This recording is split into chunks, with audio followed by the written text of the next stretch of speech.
Alors j'ai réfléchi, je pense que nous allons nous changer les idées un petit peu, pas complètement d'ailleurs, parce que vous allez voir que vous allez retomber sur la même chose, mais enfin, nous étudierons ces rituels de Rose-Croix et de Chevalier Kadosh, qui sont très importants, mais quand nous aurons des créneaux horaires à combler. Mais pour le moment, nous allons étudier la Rose-Croix, alors la Rose-Croix du XVIe siècle, la Rose-Croix de l'humanisme et de la Renaissance. C'est une des racines de la doctrine maçonnique, c'est-à-dire que ça fait partie de ce que l'on appelle la préhistoire maçonnique, l'histoire commençant en 1717. Alors nous allons nous transporter en Allemagne exactement 100 ans avant la réunion des 4 loges londoniennes, n'est-ce pas? 100 ans avant. Et nous nous trouvons donc dans le Württemberg-Palatinat en 1614. C'est-à-dire l'année de la parution de cette série de manifestes, oui on peut appeler ça, on appelle ça des manifestes, cette série de manifestes rosicruciens, le premier de 1614 étant la Fama Fraternitatis, c'est-à-dire l'écho de la fraternité, le deuxième, l'année suivante, ça a été la Confessio Fraternitatis, en 1615, et puis, l'année d'après, en 1616, alors, les noces chimiques de Christian Rosenkreuz. En 1616, les noces chimiques de Christian Rosenkreuz.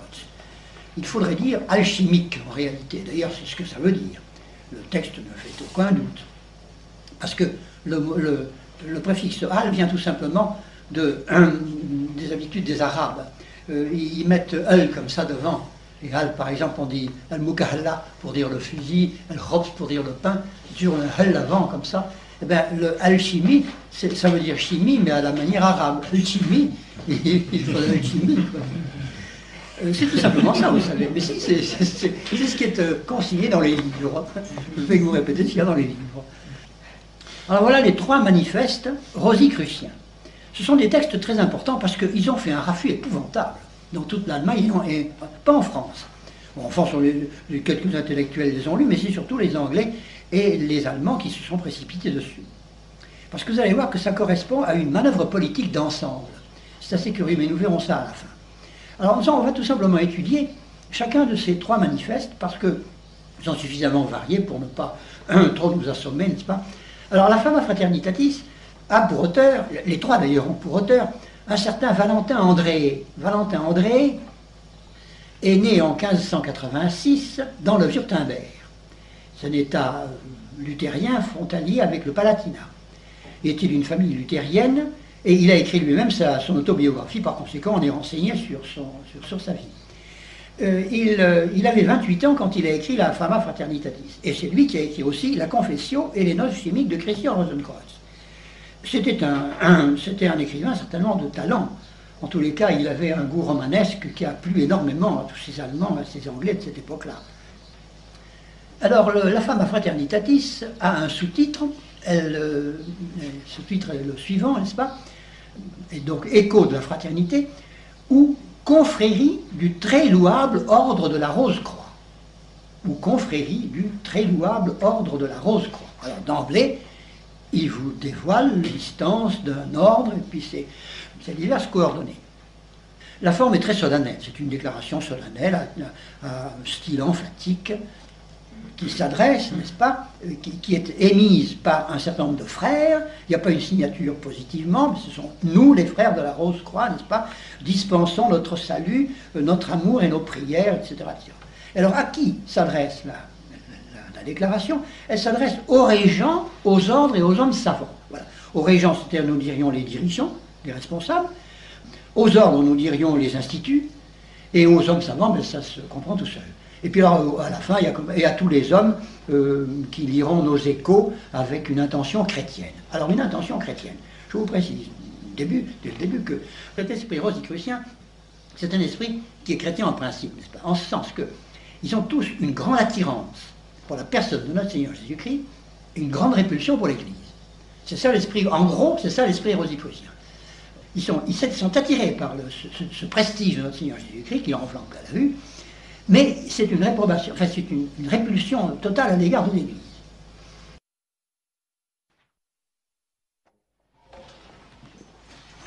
Alors j'ai réfléchi, je pense que nous allons nous changer les idées un petit peu, pas complètement d'ailleurs, parce que vous allez voir que vous allez retomber sur la même chose, mais enfin, nous étudierons ces rituels de Rose-Croix et de Chevalier Kadosh, qui sont très importants, mais quand nous aurons des créneaux horaires à combler. Mais pour le moment, nous allons étudier la Rose-Croix, alors la Rose-Croix du XVIe siècle, la Rose-Croix de l'humanisme et de la Renaissance. C'est une des racines de la doctrine maçonnique, c'est-à-dire que ça fait partie de ce que l'on appelle la préhistoire maçonnique, l'histoire commençant en 1717.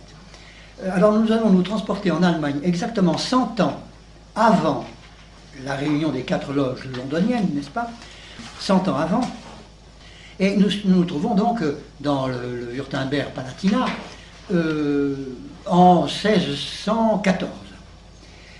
C'est-à-dire l'année de la parution de cette série de manifestes, oui on peut appeler ça, on appelle ça des manifestes, cette série de manifestes rosicruciens, le premier de 1614 étant la Fama Fraternitatis, c'est-à-dire l'écho de la fraternité, le deuxième, l'année suivante, ça a été la Confessio Fraternitatis, en 1615, et puis l'année d'après, en 1616 alors, les noces chimiques de Christian Rosenkreuz.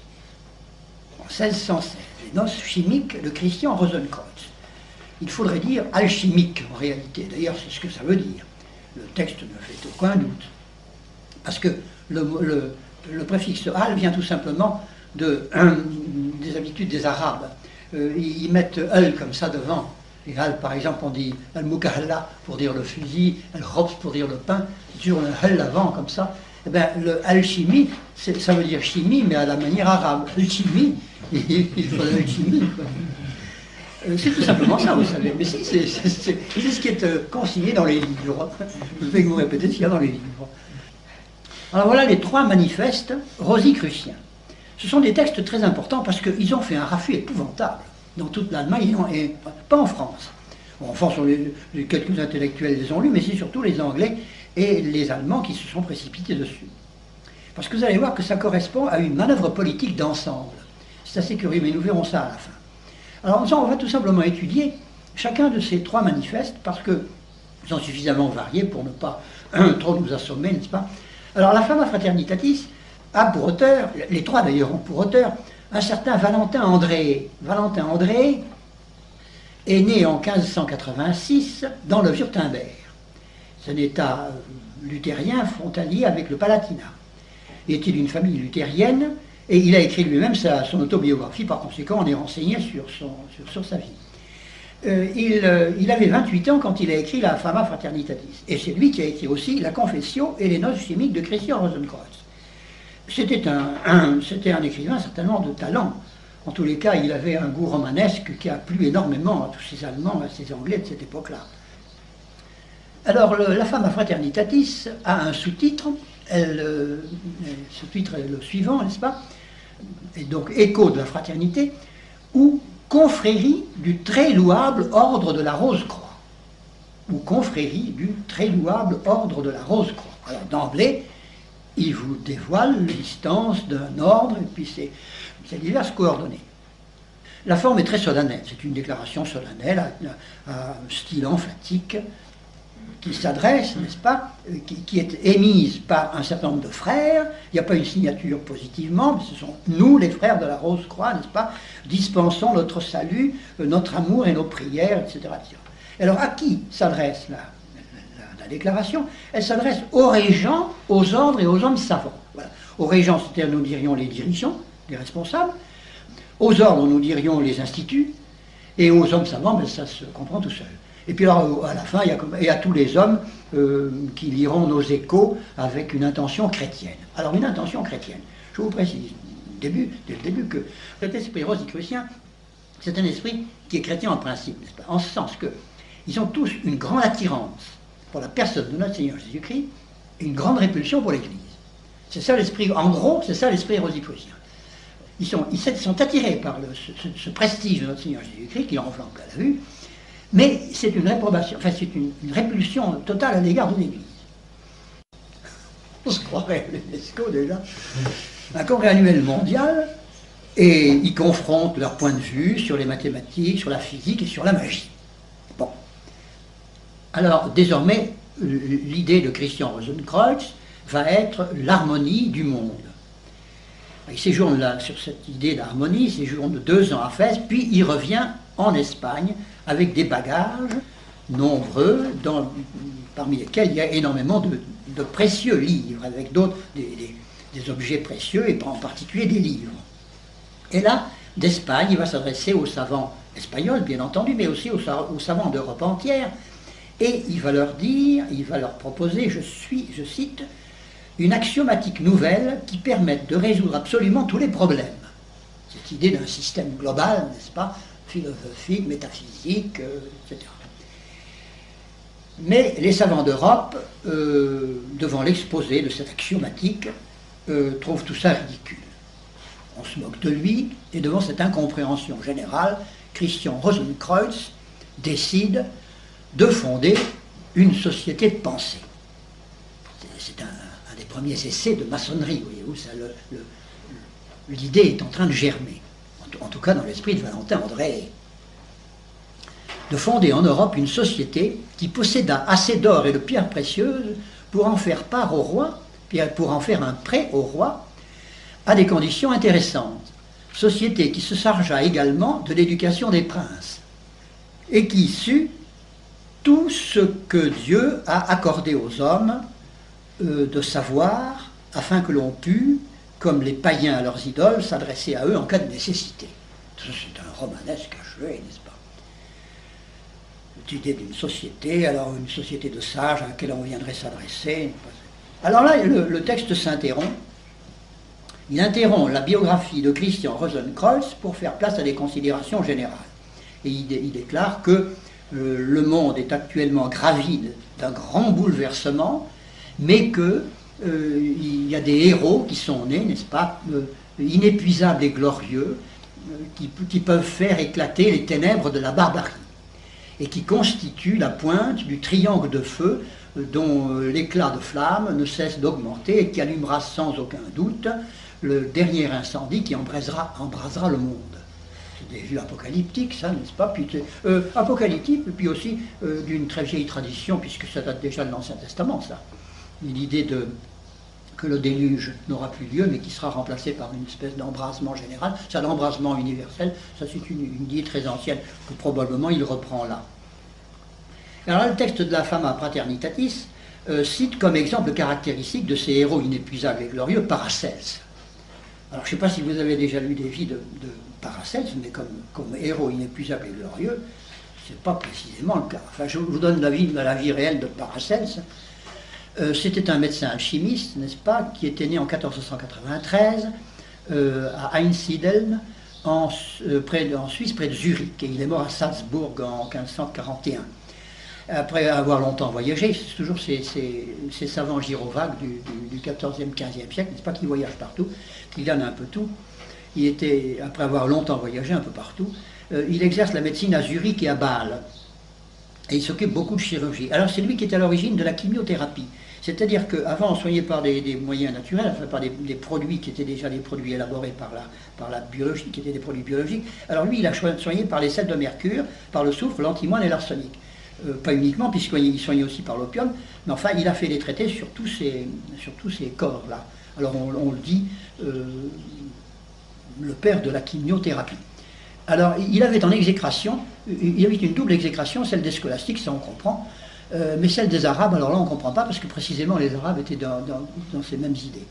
C'est une idée, la double exécration des Arabes et des scolastiques, ça c'est une idée qu'on trouvera chez les encyclopédistes. Vous savez, les fanatismes, le fanatisme musulman et le fanatisme catholique étant mis dans la même accolade. Alors on signale que Paracelse, puisque nous sommes sur lui, je vais terminer, aux 4 éléments d'Aristote, c'est-à-dire l'air, le feu, la terre et l'eau, il substituait ce qu'il appelle les 3 mixtes. c'est-à-dire le sel, le soufre et le mercure. Alors il avait tout un système analogue à celui d'Aristote, mais fondé sur les trois mixtes, le sel, le soufre et le mercure. Alors il y a d'autres alchimistes qui avaient un système à 5, enfin lui avait à 3. C'était pour s'accorder avec le corps, l'âme et puis l'esprit, parce qu'il est trichotomiste, bien entendu. L'âme et l'esprit sont deux substances spirituelles différentes, alors que pour l'Église, c'est une seule et même substance spirituelle avec un pôle élevé puis un pôle corporel, mais c'est une seule et même substance spirituelle. Alors voilà, il fait des correspondances, voyez-vous, symboliques entre le soufre, l'esprit, tout ça, il fait des tableaux. Alors voilà Paracelse. Enfin, il n'a pas laissé une réputation de grande... Vous savez, il s'est flanqué à la porte un peu de partout. Enfin, c'est gyrovague, comme il y en a beaucoup. Alors après, avoir fait cette parenthèse sur les grands héros inépuisables et glorieux, dont l'exemple est Paracelse, le texte de la Fama Fraternitatis de Valentin André revient sur la biographie de Christian Rosenkreuz. Alors, d'Espagne, Christian Rosenkreuz passe en Allemagne. D'Espagne, il avait fait une consultation générale des savants européens qui avaient raté, et il passe donc en Allemagne, qui était son pays. À lui, Christian Rosenkreuz, n'est-ce pas? Et alors là, il s'occupe de faire des transmutations métalliques. Et alors il se construit, probablement avec l'argent de ces transmutations métalliques, mais enfin ça, le texte ne le dit pas, une vaste et confortable demeure, qu'il appelle la demeure du Saint-Esprit, où il se mit à méditer sur ses voyages, sur sa philosophie, et il en constitue un mémorial précis. Dans cette demeure, il construisit beaucoup de beaux instruments, dont la plupart sont aujourd'hui perdus. C'est cette idée qu'on retrouve un peu partout, chez tous les gens de la Renaissance, comme ça, qui étaient des faux mystiques, comme c'est le cas de ce Christian Rosenkreuz, l'alliance de la fausse mystique avec la technologie la plus avancée. Ça, c'est très curieux, ça. Ça ne devrait pas aller ensemble, mais chez les chrétiens, ça ne va pas tellement ensemble. En général, quand on est perdu en Dieu, on néglige un petit peu les choses, enfin, on fait les choses nécessaires, mais enfin, tout ce qui est un peu superfétatoire, on le néglige évidemment. Hein, Puis alors, Christian Rosenkreuz eut l'idée de recruter une fraternité, dont il avait pressenti la nécessité, n'est-ce pas, en vue de la grande mutation universelle, puisque les savants n'avaient pas voulu l'accepter, son axiomatique. Alors le texte de la Fama donne les initiales des 3 premiers adeptes de Christian Rosenkreuz. Je ne sais pas pourquoi il les donne, ça ne nous avance à rien. On a émis des tas de suppositions, mais finalement, on a là un certain nombre. Il y a GV, puis alors frère FR, n'est-ce pas, frère IA, puis le frère IO, je ne sais pas ce que ça veut dire. Personne ne sait ce que ça veut dire. Ça doit être probablement des amis de Valentin André qu'il a comme ça, mais enfin on ne sait pas bien qui c'est. Et il leur demande de contracter à son égard à lui, Christian Rosenkreuz, un engagement suprême, solennel, n'est-ce pas, de fidélité, de diligence et de silence. Un engagement personnel. Les paroles prononcées lors de ces serments, n'est-ce pas, sacrés, ont constitué les bases d'une langue et d'une écriture magique que nous, dit Valentin André, que nous continuons à manier pour la gloire et pour l'honneur divin, en y puisant une profonde sagesse. Alors, on ne sait pas bien ce que c'est que cette langue. Il devait y avoir probablement une espèce d'espéranto, j'en sais rien, ou de langue plus ou moins kabbalistique. Alors, cette première fraternité, qui se composait de 4, puisqu'il y avait 3 adeptes plus Christian Rosenkreuz, soignait les malades gratuitement, naturellement. Et alors, comme les malades étaient trop nombreux, il a fallu recruter d'autres frères. Alors, on a donc recruté les frères, et là il y a une incidente que je vous cite parce qu'elle est extrêmement curieuse. Sans mettre en doute les remarquables progrès que le monde a réalisés en l'espace d'un siècle. Ça c'est Valentin André qui parle, n'est-ce pas?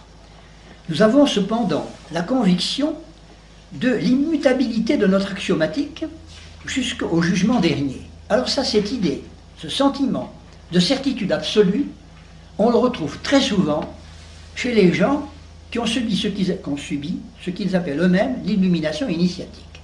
Ça va de pair avec une certitude absolue. Alors ce sentiment de certitude absolue, Moi, j'y ai donné une réponse qui est personnelle et qui est tout à fait provisoire, mais je pense que c'est le début d'une infestation démoniaque. Parce que les gens qui ont la foi, eh bien, la foi en Dieu, eh bien, ils tremblent toujours de la perdre. Par conséquent, ce n'est pas en eux un sentiment de certitude absolue.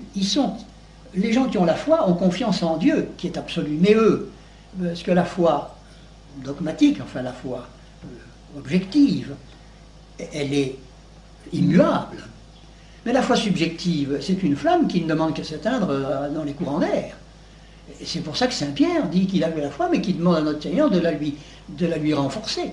Mais là, nous avons le sentiment d'une certitude absolue. Et je pense que ça doit être un esprit supérieur qui a mis le grappin sur ces esprits-là. J'explique ça comme ça, moi. Mais enfin, je demande qu'à confronter ce point de vue, qui est un point de vue tout à fait personnel, avec des points de vue comme le vôtre, par exemple. Alors je continue. Suite, une déclaration à la fois anti-catholique et anti-musulmane. Mais alors, je vous la lis parce que vous allez voir comment il traite le pape.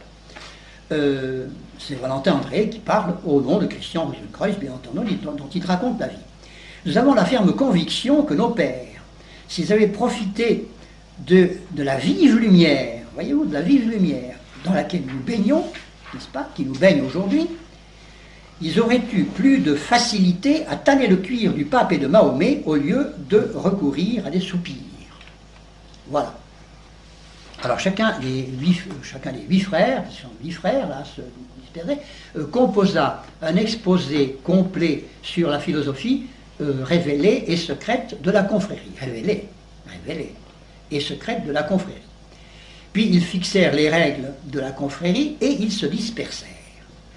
Alors voilà les règles de la confrérie de la Rose-Croix. Interdiction d'exercer une autre profession que celle de guérir des malades à titre gratuit. La deuxième règle, c'est interdiction de contraindre au port d'un habit spécial réservé à la confrérie. Il faut au contraire s'adapter aux usages locaux en matière vestimentaire. Le troisième, c'est obligation de répondre à la convocation annuelle à la demeure du Saint-Esprit. C'est le quatrième, ça. Et puis alors, le cinquième, c'est simplement la déclaration comme quoi le sigle, le sceau de la société, c'est RS séparé par une croix. R, croix, C. Non, pas RS, non, attention, là. Non, c'est pas RS, c'est RC séparé par une croix. Rosenkreuz, c'est très simple. Et puis, il y a un sixième et dernier, la confrérie doit demeurer ignorée pendant 200 ans. Puis alors intervient la dispersion des frères en vue de travailler à la grande réformation universelle. Alors ceux qui publièrent en 1614 cette déclaration de la Fama Fraternitatis déclarent avoir appartenu à la troisième génération, en réalité à la troisième cooptation. C'est d'ailleurs pas énorme pour 200 ans, je trouve qu'ils vivaient vieux et puis ils choisissaient leur successeur assez tard. Découverte du tombeau de Rosenkreuz, c'est toujours dans le texte de la Fama Fraternitatis. Alors on a découvert le tombeau de Rosenkreuz d'une façon assez curieuse. On ne sait pas où, mais enfin, ça doit être probablement à la demeure du Saint-Esprit. On a voulu, il y avait une plaque dans une certaine maison, dont on ne sait pas où elle est, qui était assujettie au mur par des grands clous de cuivre. Et en voulant enlever ces grands clous de cuivre, il y en a un qui s'est révélé être la clavette, être la clé d'une grande porte, une porte qui ouvrait dans une espèce de soupirail à l'entrée duquel il y avait cette inscription « Je m'ouvrirai dans 120 ans ». Effectivement, 120 ans, c'est juste avant le 1614 de la Fama Fraternitatis. J'ai fait le calcul, ça tombe juste, alors je vous épargne les chiffres. Et alors on tombe là sur une grande salle en coupole qui a la forme d'un heptaèdre, à 7 côtés. Alors le texte dit ceci: bien que les rayons du soleil n'y pénètrent jamais, cette salle était éclairée par un autre soleil. Cette idée, cette obsession d'un autre soleil, copiée sur le modèle du premier, qui se trouvait au centre du plafond, tout en haut. Au milieu de la salle, en guise de pierre tombale, avait été dressé un autel de forme circulaire, avec une plaque de cuivre jaune qui portait cette inscription: de mon vivant, je me suis donné pour tombeau cet abrégé de l'univers. Le cercle qui servait de bordure à l'autel portait cette inscription sur le côté, comme ça: Jésus est mon tout. La partie centrale de l'autel portait 4 inscriptions qui sont bizarres, vous allez voir. La première, c'est « Le vide n'existe pas ». La deuxième, c'est « Le joug de la loi ». La troisième, c'est « La liberté de l'évangile ». Et la quatrième, « Intact est la gloire de Dieu ». C'est probablement des initiales qui doivent correspondre à d'autres trucs cachés, je ne sais rien, mais vous savez, ça fait assez curieux, ça. Le vide n'existe pas, le joug de la loi, la liberté de l'évangile, intact est la gloire de Dieu. C'est vraiment redondant, ces machins-là. Autant, je sais pas, le moindre post-communion, c'est d'une densité massive. Là, c'est vide. Le vide n'existe pas, non. Alors naturellement, on a retrouvé le corps intact de Christian Rosenkreuz, comme les grands saints. Et il tenait à la main un petit livre roulé, un parchemin roulé, dont l'épilogue commençait par ces mots « Semence enfouie dans le cœur de Jésus ». Toujours cette idée très luthérienne d'ailleurs, de s'en remettre à Jésus, mais en dehors de l'Église. Et alors voici le texte du panégyrique de Christian Rosenkreuz. Enfin, Christian Rosenkreuz, c'était, parce qu'on l'a trouvé... non, je ne sais pas si on l'a trouvé là, parce que je ne me rappelle plus, c'est un résumé que je vous fais. Enfin, c'est un panégyrique fait par Valentin Andréat, ou un panégyrique trouvé dans sa tombe, je ne sais pas. Christian Rosenkreuz était le descendant de la noble et glorieuse famille germanique des Rosenkreuz. Le seul de son siècle éclairé par des révélations divines, doué d'une imagination la plus raffinée, d'une inépuisable ardeur au travail. Il eut l'heure d'accéder à la connaissance des mystères et des arcanes du ciel et de l'homme. Après avoir été le gardien d'un trésor plus que royal et impérial qu'il avait amassé durant ses voyages en Arabie et en Afrique, et pour lequel son siècle n'était pas encore mûr, c'est allusion à sa déconvenue, n'est-ce pas, quand il était en Espagne. Après avoir instauré des héritiers dévoués et fidèles de son art et de son nom, après avoir fabriqué un petit monde qui fut dans ses mouvements le répondant du grand monde, je pense qu'il doit s'agir d'une espèce de maquette d'horlogerie, n'est-ce pas, comme il y a de ces horloges plus ou moins universelles qui disent l'heure avec les lunes, etc. Il a dû faire un truc comme ça. Après avoir achevé l'abrégé de toutes choses passées, présentes et futures, plus que centenaire, il fut rappelé par l'Esprit Saint, il rendut à son Créateur son âme éclairée. Suivent les signatures des frères, et le tout se termine par « Nous naissons de Dieu, nous mourons en Jésus, nous revivons par l'Esprit », ce qui n'est pas mauvais du tout d'ailleurs. Ça c'est à peu près acceptable. Alors l'architecture symbolique du tombeau est longuement décrite avec ses combinaisons de rectangles et de triangles. Ah oui, alors là il se perd dans des considérations géométriques là, extraordinaires. Je n'ai pas résumé sa pensée. Ce sont une série de rectangles et de triangles, mais ça doit avoir un sens dans leur machin. Puis alors on a trouvé des coffres, bien entendu, des coffres avec des livres. Il y avait le compendium, il y avait un itinéraire de la vie de Christian Rosenkreuz, et puis il y avait un traité des cycles. Alors, le traité des cycles, il ne dit pas ce qu'il y avait dans le traité des cycles, mais ça nous ramène au cycle des orientaux, c'est-à-dire l'éternel recommencement. C'est-à-dire qu'il n'y a pas de jugement. S'il faut toujours tout recommencer, c'est qu'on n'est pas jugé. Ça, c'est assez caractéristique. Alors, voyez-vous, on retrouve comme ça des bribes de choses orientales, même dans ces choses-là. Alors, l'auteur de la Fama Fraternitatis, qui n'est autre que Valentin André, réitère sa croyance dans la réformation générale divine et humaine de toute l'humanité, puis il fait une profession de foi luthérienne, et je cite, « Nous professons publiquement la connaissance en Jésus dans les termes clairs et nets où elle a été ces derniers temps proclamée en Allemagne. » C'est une déclaration du luthérianisme. Puis alors, il y a une déclaration d'hostilité aux alchimistes, là, qui est assez longue, que je ne vous lis pas et que je vous résume, mais elle se réduit à une hostilité contre les alchimistes charlatans, mais pas du tout contre les alchimistes sérieux, ou soi-disant sérieux. Alors, quelques lignes plus bas, la Fama Fraternitatis, puis alors, tout se termine par la déclaration suivante, n'est-ce pas? C'est la formule finale. Il faut bien que notre demeure, quand bien même 100 000 hommes auraient pu la contempler, demeure intacte et inconnue, soigneusement cachée pour l'éternité aux yeux du monde impie, à l'ombre de tes ailes, Jéhovah. Voilà. Alors ils font appel ils font une grande publicité, Fama Fraternitatis, leur renom de la fraternité, et puis ils souhaitent que leur demeure ne soit jamais connue. Alors ça, les commentateurs sont pantois, on ne sait pas quoi en penser. Et on peut dire la même chose de tous les manifestes rosicruciens. Ils ont été accueillis en Allemagne avec il y a eu des quantités d'éditions. Les éditeurs n'arrivaient pas à se passer les contrats les uns les autres, n'est-ce pas? Ça a été extrêmement lu.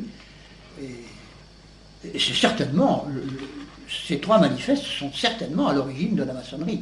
Et c'est une espèce d'expérience, n'est-ce pas? Une expérience qui a raté pour les circonstances historiques que nous avons voir, mais une expérience qui a été très fructueuse, de même que la Révolution d'octobre en 1917 n'a pas réussi d'un coup. C'est parce qu'il y avait eu la Révolution de 1905 qui avait raté, qu'il y avait eu la Commune qui avait raté, des trucs comme ça. Alors ils avaient longuement médité ça, c'est des expériences historiques qui sont méditées, et ça a été la même chose avec ça. Ça aurait pu commencer, la maçonnerie aurait commencé en 1714.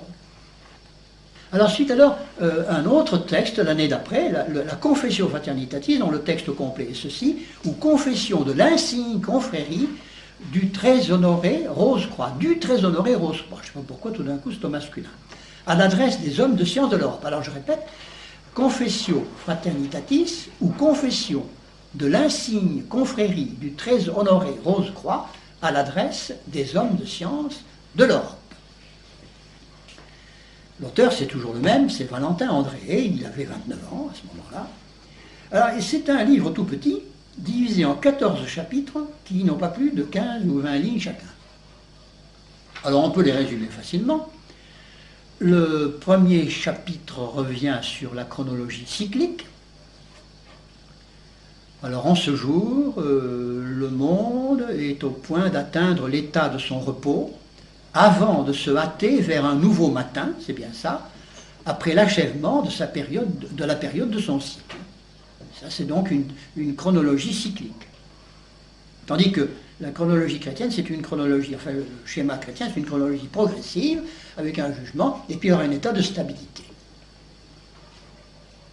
Le deuxième chapitre, une double déclaration impériale et anticatholique.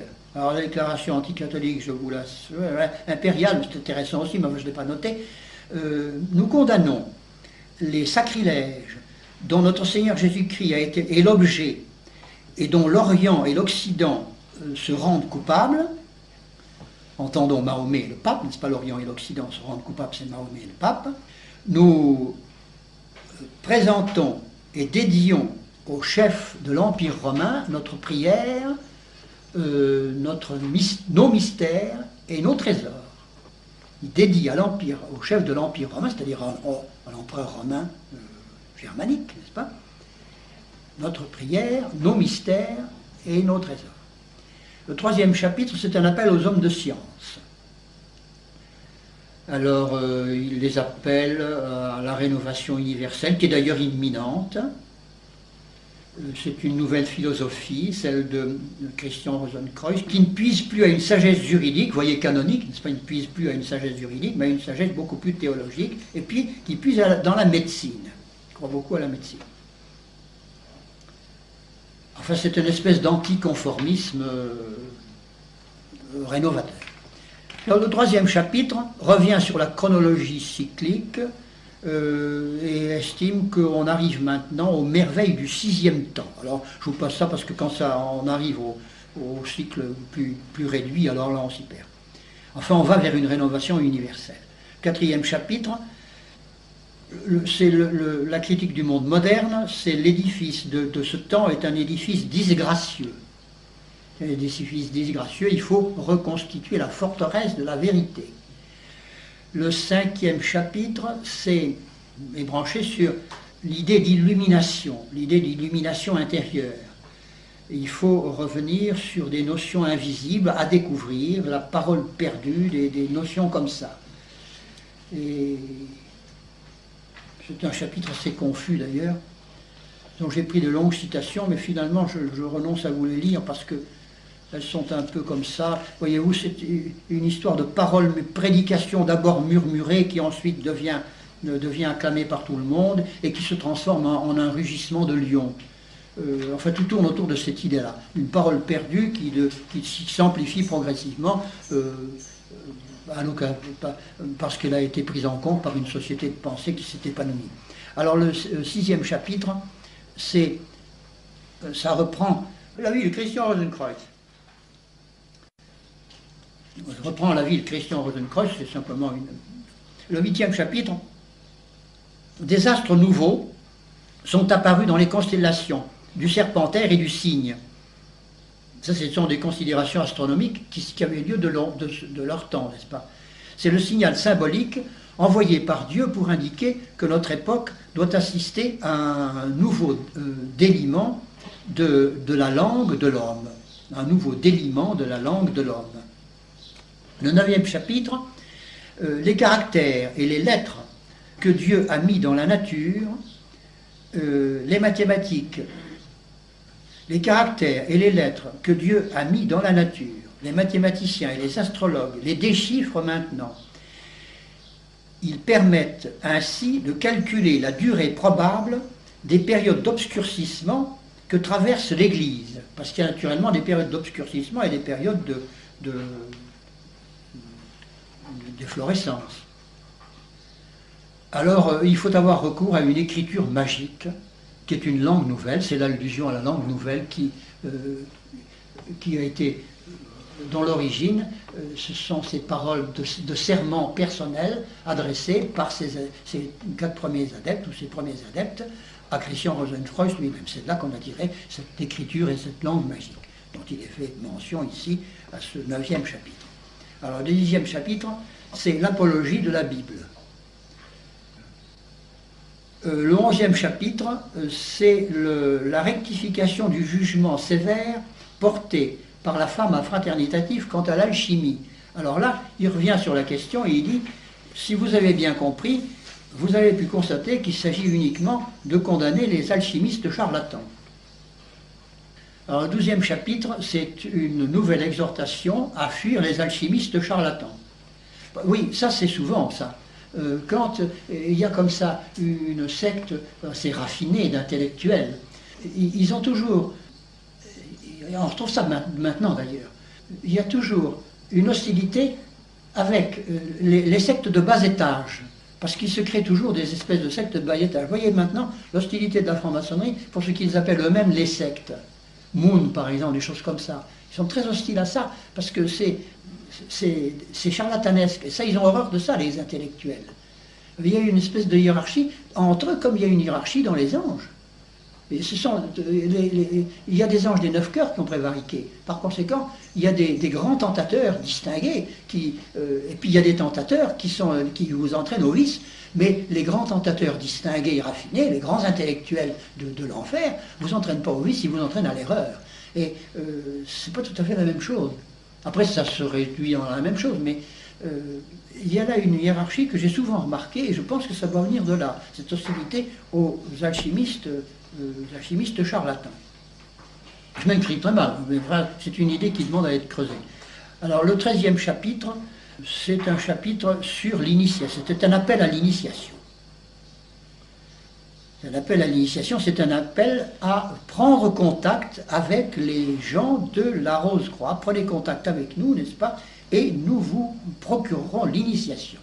Et le 14e et dernier chapitre, c'est un chapitre de menaces sur les indésirables. D'ailleurs, les indésirables sont dans l'incapacité, quelle que soit leur investigation, de parvenir à la félicité désirée de la fraternité de la Rose-Croix. Alors nous arrivons au 3e manifeste. On les appelle des manifestes dans la littérature rosicrucienne. Le 3e manifeste, c'est les Noces chimiques de Christian Rosenkreuz. Alors ça, c'est un roman chevaleresque. C'est un roman chevaleresque et alchimique. Le titre, c'est Chemische Hochzeit Christiani Rosenkreuz anno 1459. Bon. Alors, pour se reporter à cette date-là, il faut savoir que 1453, c'est-à-dire, là, ce que je viens de vous lire, c'est l'année 1459, n'est-ce pas? C'est l'année 1459, c'est la date. la date fictive des noces chimiques. La date réelle, c'est 1616. Mais la date fictive, puisqu'il s'agit de la biographie fictive de Christian Rosenkreuz, n'est-ce pas, c'est une date fictive, 1459. Alors, Valentin André se place donc à une époque qui suit de peu la prise de Constantinople par les Turcs. Nous sommes bien d'accord sur les dates, n'est-ce pas? Alors, c'est un roman chevaleresque et alchimique qui a été écrit par Christian Rosenkreuz lui-même. C'est un roman qui est légèrement autobiographique. Alors, le premier jour, et c'est en 7 jours. Le premier jour, nous sommes la veille de Pâques. L'auteur supposé, Christian Rosenkreuz, se prépare à la communion. Il est assis à une table et il médite sur les mystères dont quelques-uns lui ont été révélés par le maître des Lumières. Ce qui suppose que Christian Rosenkreuz était une âme favorisée, à moins que le maître des Lumières fût quelqu'un d'autre. J'en sais rien. Soudain, une terrible tempête s'élève, au milieu de laquelle apparaît une glorieuse vision, portant des vêtements couleur de ciel et étincelant de lumière. Dans la main droite, la vision porte une trompette d'or. Sur cette trompette d'or est gravé le nom de Christian Rosenkreuz. Il a lui-même la vision comme quoi il est... Voilà. La vision étincelante porte un paquet de lettres qu'elle doit distribuer dans le monde entier. C'est donc un individu, une vision, qui doit distribuer des lettres dans le monde entier, et puis en même temps la trompette qui porte le nom de Christian Rosenkreuz. Elle en donne une à Christian Rosenkreuz, puis elle s'envole de ses ailes qui sont garnies par des yeux de toutes parts. Ça ressemble beaucoup à Ézéchiel. Cette vision présente tous les caractères de la renommée, comme les Romains pouvaient se la figurer, n'est-ce pas? Par conséquent, c'est un rappel évident de la Fama Fraternitatis, modestement signé Valentin Andrea. Alors, avec 2 ans de décalage, lorsque Christian Rosenkreuz ouvre la lettre qui lui est adressée, n'est-ce pas, qui lui a été donnée par l'ange, par la vision lumineuse, il trouve au début les vers suivants. Ce jour, est celui des noces royales. Est-ce pour toi, par la naissance prédestinée, et dans la joie de Dieu désignée, alors dirige-toi vers la montagne où 3 temples se dressent avec majesté, là où tout est visible du commencement à la fin. Voilà. Les vers qui sont en exergue. En marge du poème, tel qu'il a été publié par Valentin André, se trouve l'insigne suivant que j'aurais dû dessiner au tableau avant de venir, mais que je vais vous montrer comme ça, et vous allez voir l'allure que ça a. C'est cette espèce de truc-là, je vous le rapproche le plus possible, cette espèce de machin cornu là. C'est le premier signe qui résume la rose-croix. C'est ce que Valentin André a éprouvé le besoin de mettre dans les noces chimiques de Christian Rosenkreuz, n'est-ce pas? Avec en dessous, sponsus et sponsa. C'est une croix surmontée d'un rond avec au milieu, et puis alors un croissant de lune qui rappelle l'islam d'ailleurs invinciblement. Alors c'est la reproduction du symbole que l'on trouve dans les Monas Hieroglyphica de l'écrivain anglais John Dee. Alors John Dee est un contemporain de Valentin André, c'est un Anglais qui faisait partie de ces fameux maçons acceptés dont nous avons parlé l'autre jour. Alors voyez-vous, si tout ça s'en mange vraiment bien, c'est vraiment, là, on est dans la filière de la préhistoire maçonnique. Là. John Dee a eu une influence considérable au début de la franc-maçonnerie anglaise, mais il était mort un peu avant, par exemple. Et alors, il a écrit ce livre qui s'appelle Monas Hieroglyphica, et c'est sa marque de fabrique, ça. Alors, après l'envol de la vision, Christian Rosenkreuz se hâte d'accepter l'invitation aux noces chimiques qui lui est adressée par la missive, n'est-ce pas? C'était simplement une invitation à des noces que la vision allait répandre un peu partout dans le monde. Alors, il endosse un habit blanc, il attache un ruban rouge sang en forme de croix sur son épaule, et il pique sur son chapeau 4 roses rouges. Et c'est sous cet accoutrement qu'il est, il est portraituré dans toute la littérature rosicrucienne. Quand vous voyez un personnage comme ça, avec 4 roses sur un chapeau, un ruban rouge sur l'épaule, et puis avec un habit blanc, ça c'est Christian Rosenkreuz lui-même.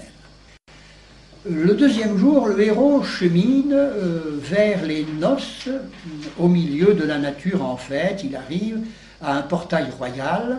Le portier lui demande sa lettre d'invitation. Par bonheur, il ne l'a pas oubliée. Il peut donc la lui donner. Et il entre, il franchit donc la première porte. Il parvient à une seconde porte qui est gardée par un lion rugissant, mais qui est enchaîné. Le portier repousse le lion et Rosenkreuz entre dans le château.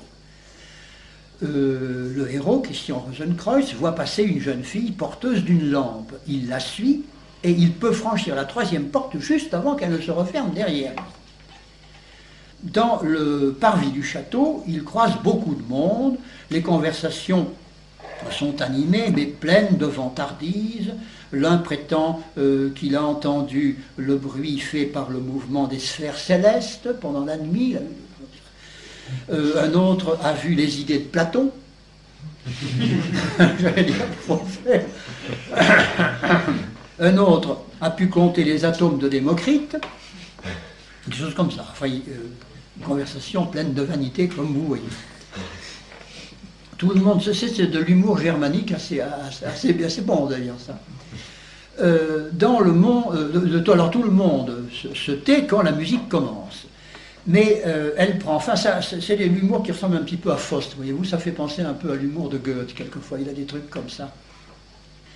Mais la musique prend fin au bout d'un moment quand apparaît une jeune fille qui annonce, c'est une espèce d'hôtesse que l'on voit apparaître partout, n'est-ce pas, qui annonce que les fiancés ne sont pas loin. Fiancés dont on va prononcer, on va célébrer les noces chimiques. Le troisième jour. Ils pensent, et nous rions, mais quand ils écrivent ça, je vous garantis qu'ils n'ont pas leurs livres, c'est pas drôle, mais aller lire comme ça tout seul.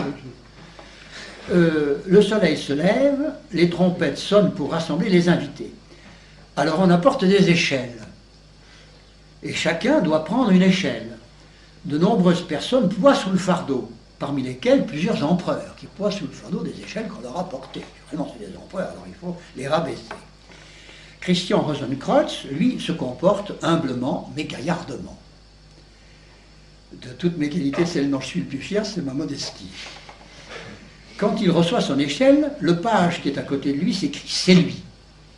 Alors survient l'hôtesse qui lui demande les roses de son chapeau. Ça, c'est du romanesque. Banquet somptueux, les tables sont couvertes de velours rouge avec des coupes d'or. Les pages offrent aux invités la toison d'or et des lions volants. La toison d'or, c'est pour mettre autour du cou, c'est-à-dire qu'ils sont élevés dans un grade de la toison d'or. En priant de porter ces insignes-là.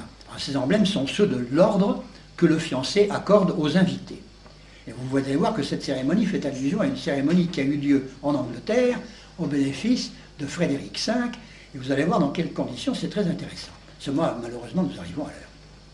Alors, pendant le reste de la journée, les invités examinent les curiosités du château. Et alors, à la fin, l'hôtesse conduit les invités dans une grande pièce où il n'y a rien que de bizarres petits livres de prière. Alors, la reine est là, on s'agenouille pour prier. Et puis, alors, c'est la fin de ce troisième jour. Alors, le quatrième jour, Christian Rosenkreuz va se promener de bonne heure dans le jardin. Il s'aperçoit que le lion de garde a à côté de lui une tablette portant cette inscription « Hermès Princeps ». On voit apparaître l'hermétisme sous forme voilée. Alors l'événement capital de cette quatrième journée, c'est une représentation théâtrale. Entre une partie, on est dans une loge spéciale qui a été réservée pour les invités, et on est entre les colonnes. Entre les colonnes, c'est une expression tout à fait maçonnique. Alors, c'est déjà là. Alors, la pièce de théâtre se divise en 7 actes. Sur le bord de la mer, le vieux roi, il y a un vieux roi qui trouve une caisse qui a été apportée par les vagues. Alors, dans sa caisse, on trouve un enfant. Alors, avec une lettre expliquant que le corps de l'enfant, parce que l'enfant est mort, a été pris par les morts. Alors le roi apparaît, il capture l'enfant, il le ressuscite, enfin il y a tout un espèce de machin là, puis alors de nouveau, l'enfant meurt, il y a le roi des morts qui apparaît, qui le tue, enfin c'est un truc absolument invraisemblable. Puis il y a un méchant prêtre, oh là là, il y a un méchant prêtre qui apparaît, enfin je vous passe les détails, c'est du romanesque mais un petit peu exagéré, ça fait un petit peu l'hyper Victor Hugo là. Alors la 4e journée se termine par un curieux épisode. Après la représentation théâtrale, on voit apparaître dans le roman 6 cercueils. 6 cercueils, et alors là, 6 personnes de l'assistance sont décapitées et placées dans les cercueils. Et puis alors, le jour suivant, ils ressuscitent. Et voilà. Alors le 5e jour, Christian explore les souterrains du château, il découvre une crypte éclairée par d'énormes torches. Et au milieu de la crypte, il y a un tombeau avec cette inscription étrange, un tombeau avec des inscriptions étranges, n'est-ce pas? Mais on ne donne pas, je n'ai pas noté les inscriptions, parce que pour aller plus vite. Le 6e jour, c'est la journée consacrée à l'alchimie. Alors là, on passe sa journée autour des fourneaux, et on s'aperçoit que les alchimistes, ils ont tout simplement créé la vie. C'est les alchimistes vraiment très au courant, et puis très en avance. Le 7e jour et dernier, les invités sont réunis sur le rivage de la mer en présence de 12 bateaux qui ont des pavillons avec les 12 signes du zodiaque. Alors l'hôtesse vient les informer qu'ils sont les chevaliers de la pierre d'or. Ils sont sacrés, ils sont élevés à la dignité de chevaliers de la pierre d'or.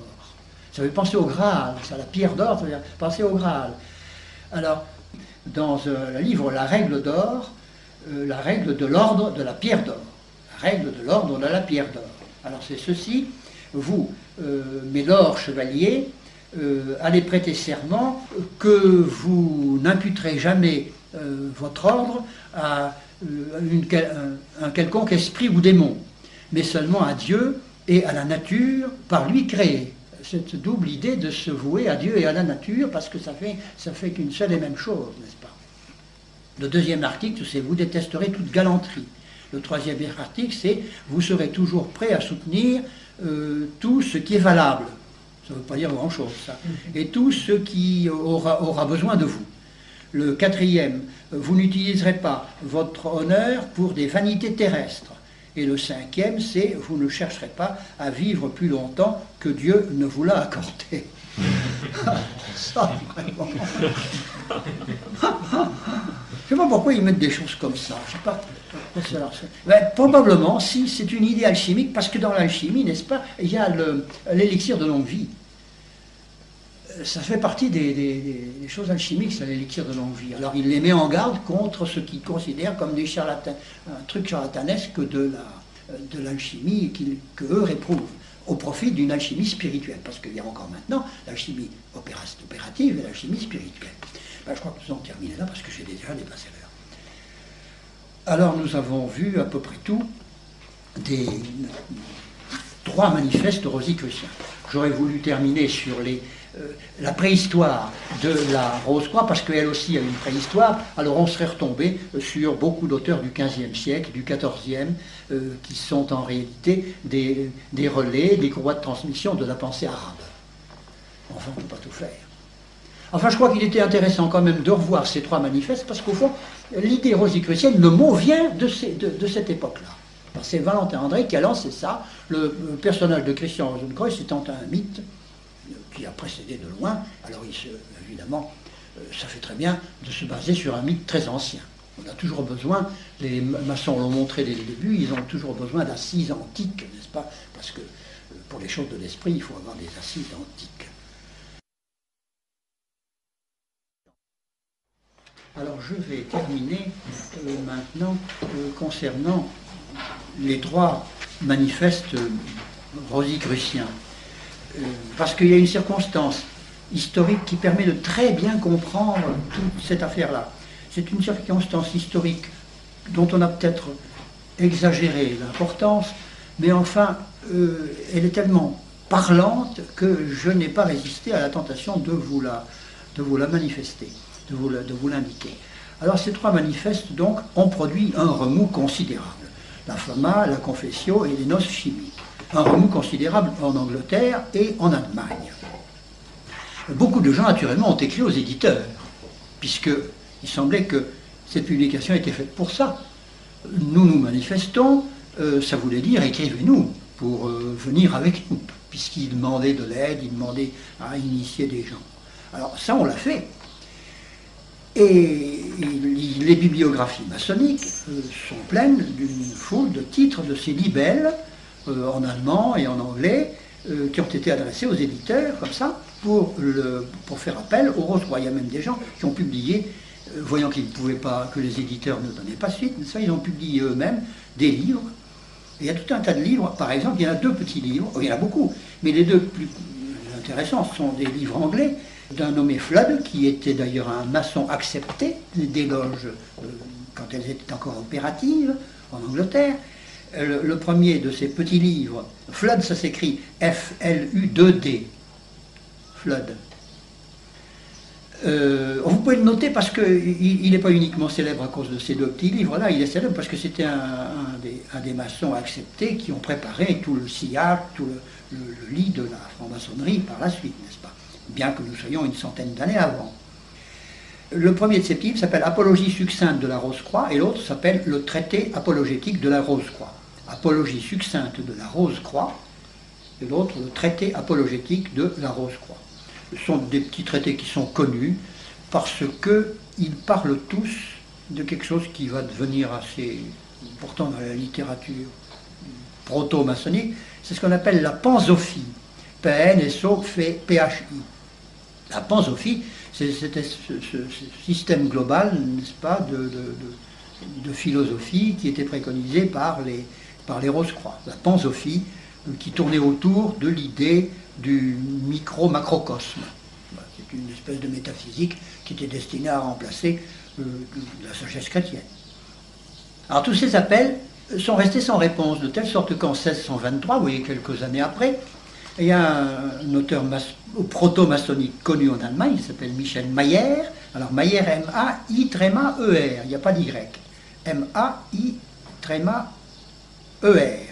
Michel Mayer, qui était un admirateur lui aussi de la Rose-Croix et de ses manifestes, qui a écrit un petit livre qui s'intitulait Silentium post clamores, qui signifie évidemment le silence après les clameurs, et où il regrettait beaucoup que l'invisible collège, c'est comme ça qu'il appelait le collège de la fraternité des Rose-Croix, que l'invisible collège soit resté invisible.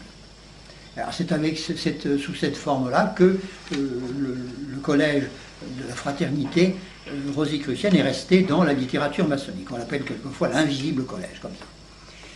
Alors nous devons essayer de comprendre les raisons pour lesquelles ces gens de la fraternité ne se sont pas manifestés. Parce qu'ils ont été mêlés à une affaire politique qui justifie un petit peu leur silence. Et vous allez voir pourquoi. Les protestants anglais, et la reine Élisabeth d'Angleterre en particulier, cherchaient depuis longtemps à créer en Europe germanique, une ligue des princes luthériens. Il s'agissait, dans l'esprit d'Élisabeth et de ses éventuels associés, de chasser les Habsbourg de l'Empire et les Espagnols de l'Autriche, et les Jésuites, naturellement, de toute la partie catholique de l'Allemagne et de l'Autriche et des pays germaniques, du Danube et toute cette région-là, c'est une région de l'Europe centrale. Et l'une des principales personnalités allemandes alors de cette conjuration, qui n'était inscrite pour personne d'ailleurs, c'était un certain Christian de Anhalt. Anhalt, ça s'écrit A-N-H-A-L-T. Christian de Anhalt, A-N-H-A-L-T. C'est une famille très connue, d'ailleurs il y a une gare à Berlin qui s'appelle comme ça, Anhalt am Bahnhof, c'est la gare de l'Anhalt, c'est ce nom-là qui est resté dans... C'est une gare maintenant. C'était une importante famille princière, oui, princière d'Allemagne. Et lui, de sa personne, Christian de Anhalt, était conseiller suprême à la cour de Heidelberg, dans le Palatinat. Et de ce fait, il influençait naturellement les lecteurs du Palatinat, qui était traditionnellement le chef des électeurs laïcs. Les électeurs, c'est les électeurs du Saint-Empire, bien entendu. Et il entretenait de ce chef des relations suivies avec l'Angleterre, avec la cour d'Angleterre. Alors Christian de Anhalt avait réuni peu à peu les éléments d'un parti qu'il avait fortement charpenté, puisqu'il avait prévu même des grands intellectuels, des gens qui voyaient à assez grande amplitude, pour mener à bien cette affaire de l'éviction des Habsbourg d'Europe centrale. Et il avait réuni en particulier tous les amis de Valentin Andrea. Alors Valentin André ou Andrea, ça s'écrit A-N-D-R-E, et puis ça se termine par AE, le AE allemand, le AE latin qui fait E. Alors on dit André si on le prononce à la manière latine, et quelquefois on dit Andrea pour faciliter, parce que c'est plus commode à prononcer que André. Enfin, c'est le mot André qui se termine comme ça par AE. Alors il avait réuni tout ça, et alors on comprend, dans cette optique-là, cette idéologie réformatrice qui vient se placer au-dessus et postérieurement à la réformation protestante de Luther. C'était une réforme qui était véritablement ce que nous appellerions maintenant un changement de société, puisque ça incluait les sciences, les arts, la politique, vous voyez, ce renouvellement de toutes choses dont on a entendu parler dans la Fama Fraternitatis, dans la Confessio et tout ça. Eh bien, ça s'explique comme ça, c'est parce qu'ils voulaient renverser les Habsbourg. Enfin, les renverser, ce n'était pas le cas, puisque c'était quand même pas... c'était l'Empire d'Autriche n'était pas héréditaire, puisqu'il était électif, mais enfin, il se recrutait en général parmi les Habsbourg. Et c'était ça la grande idée de ces gens-là. Et en France, Henri IV, quand il n'était encore que roi de Navarre, et donc chef du parti protestant, avait entendu parler de cette espèce de conjuration. Il lui avait prêté une oreille favorable, et il avait même envoyé des émissaires. On dit même qu'il était venu personnellement à une réunion, ça j'en sais rien, parce que je ne suis pas très fort en histoire. Mais enfin, c'était une chose qui était montée d'une façon très concrète. Et dans les dernières années du XVIe siècle, on n'était pas encore très loin de la fin du XVIe siècle, puisque nous sommes encore en 1614, n'est-ce pas? C'était l'empereur Rodolphe II de Habsbourg qui régnait sur l'Autriche, qui était empereur d'Allemagne. Rodolphe II de Habsbourg. Alors, il avait une politique pro-hussiste. Et il était à ce point hussiste qu'il avait changé la résidence des empereurs. Il avait quitté Vienne et il était venu s'installer à Prague. Ce qui était tout de même un symptôme très alarmant et très encourageant pour Anhalt. Et il avait transformé le château de Hradčany, qui est le château de Prague, qui domine Prague. Prague est un peu disposé comme Lyon, voyez-vous, il y a comme la colline de Fourvière qui domine une plaine de l'autre côté de la Saône, n'est-ce pas? Ben, Prague, c'est un peu comme ça. Quoique la Moldau est un peu plus encaissée, mais enfin, c'est un peu comme ça. C'est très joli d'ailleurs, mais c'est un château qui fait très joli de loin, mais de près, c'est vraiment une caserne. L'architecture n'est pas très soignée. Enfin, de loin, c'est vraiment très beau, parce qu'il y a une grande ligne un petit peu coupée comme ça, parce que ça fait dans un angle, c'est très très beau ce truc-là. Là, c'est très escarpé, alors on comprend les défenestrations. Vous allez assister à une tout à l'heure d'ailleurs. Et alors, il avait transformé ce château de Hradčany en une espèce de cercle d'études hermétique et kabbalistique, parce qu'il avait attiré à lui un type comme ça, dans le genre de Valentin André. Et il s'appuyait alors dans Prague sur les frères de Bohême et puis sur l'église hussiste qui desservait officiellement la cathédrale de Prague. Bon. Alors, Rodolphe II meurt en 1612. Et c'est 2 ans après que va paraître la Fama Fraternitatis. Ça tombe très bien, la mort de Rodolphe II tombe très bien, parce qu'on va essayer de le remplacer par un qui sera de la même veine, qui restera là-bas, Prague, qui ne reviendra plus à Vienne, et qu'on pourra nommer empereur d'Allemagne comme ça, à Prague. Et 5 ans plus tard, c'est Ferdinand de Styrie qui devient roi de Bohême, à la suite de je ne sais pas quoi. Il s'installe à Prague, il devient roi de Bohême, et il est, lui, alors pro-catholique. Ferdinand de Styrie, pro-catholique, le voilà qui s'installe à la place de Rodolphe II, sur le trône des rois de Bohême. Et alors il mène une politique inverse de celle de Rodolphe II, ce qui rend les hussistes furieux.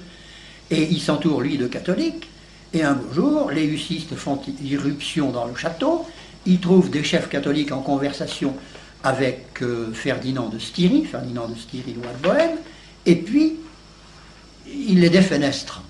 Il y a eu défenestration de 2 chefs catholiques comme ça. Je crois que c'est pas la première, mais je crois que c'est une des dernières défenestrations de Prague. Il y en avait eu d'autres avant. Et alors, à partir de ce moment-là, la population de Prague se trouve en rébellion contre Ferdinand de Styrie. Les protestants de Prague, les hussistes, prétendaient que la charge de roi de Bohême était une charge élective, alors que les Habsbourg prétendaient que c'était une dignité héréditaire. Alors ils se sont battus là-dessus. Il semble que les protestants aient eu juridiquement raison, puisqu'ils ont nommé, alors définitivement, non pas seulement à titre résidentiel, mais définitivement, ils ont nommé Frédéric V, électeur de Palatinat, comme roi de Bohême. Alors, ils avaient lentement préparé leur coup, et naturellement, on peut penser que Christian de Anhalt était pour beaucoup dans cette intrigue et dans cette nomination de Frédéric de Palatinat, avec toute sa camarilla de Rose-Croix, pratiquement, n'est-ce pas? Et il était particulièrement indiqué pour faire un prince protestant, parce que, d'abord, il était très bien apparenté en France, avec des familles protestantes, comme les Bouillons. Et puis, il était très bien implanté en Hollande, qui était un môle de la foi protestante. Et puis là, il venait de se marier avec Élisabeth, qui était tout simplement la fille de Jacques Ier Stuart, roi d'Angleterre, mais qui, elle, était protestante. Tout au moins, elle s'était fait protestante pour son mariage. Alors, on pensait que le roi d'Angleterre, bien que Stuart et que catholique, allait tout de même avoir une tendresse particulièrement filiale pour sa fille et pour son gendre, s'il venait à avoir des difficultés sur le trône de Bohême. Mais vous allez voir qu'il n'en a rien été, il ne s'est pas laissé avoir. Et alors, la question était de savoir si Frédéric de Palatinat allait accepter. Et les politiques, à la tête desquels se trouvait Élisabeth d'Angleterre, lui conseillaient de refuser, étant donné la disproportion des forces qui, lui, pouvait mettre éventuellement en première ligne, n'est-ce pas, contre les Habsbourg, et puis celle des Habsbourg, qui était implantée depuis longtemps dans toutes ces régions d'Europe centrale, et il est évidemment à la catastrophe en acceptant. Et tout le parti des religieux, c'est-à-dire les hussistes, les frères de Bohême, les rosicruciens d'Heidelberg, toute la bande de Anhalt, tout ça, et Frédéric lui-même, qui était très religieux, mais protestant, penchait pour l'acceptation. Et ce qu'il a fait, il a fini par accepter, et il a écrit à son neveu, le duc de Bouillon, en France, qu'il acceptait, mais dans l'intérêt de l'Église, réformée. Pour ça, quand on lit les trucs protestants, souvent on se dit, tiens, dans l'intérêt de l'Église, ils sont pas mal. Oui, c'est l'intérêt de l'Église protestante, bien entendu. Alors voilà, entre-temps, Ferdinand était devenu empereur d'Allemagne, empereur germanique, et il résidait, lui, à Vienne.